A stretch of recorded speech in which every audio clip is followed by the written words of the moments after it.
market movers du jour à présent avec Bernard Pradeclos, trader pour compte propre et auteur du livre Stratégie de marché. Bonjour Bernard. Bonjour Nicolas, bonjour tout le monde. Alors 3 market movers ce matin Bernard, Valeo, Safran et Accor, et on commence tout de suite avec Valeo.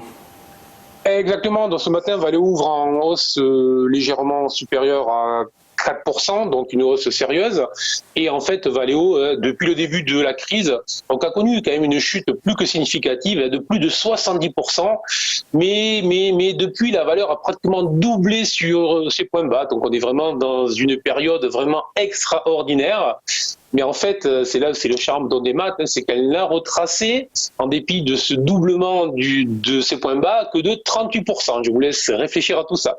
Alors, et ce 38% est évidemment un chiffre que tous les analystes techniques et tous les spécialistes de Fibonacci nous connaissent très bien. Voilà. Alors, ce niveau va correspondre aussi à un ancien support qui était situé autour des 21,50 et qui est susceptible dans les prochaines heures, puisqu'on est en train de le tester à l'instant même, de devenir une résistance. En attendant, et soyons clairs, Valeo a plutôt rassuré avec ses résultats.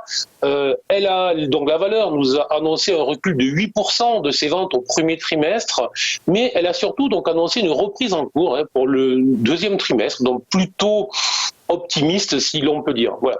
On va noter aussi que le dividende qui était prévu à 1,25 € est désormais abaissé à 0,2 €, donc un fort abaissement de dividendes, selon les recommandations de notre ministre de l'économie.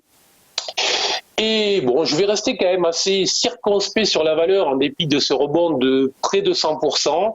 Il me semble que la prudence s'impose dès lors que les entreprises renoncent à leurs objectifs financiers pour l'année et qu'elles indiquent clairement qu'elles manquent de visibilité. Je pense qu'il est difficile de pricer, nous, en tant que financiers, donc de pricer sereinement dans un environnement qui reste flou.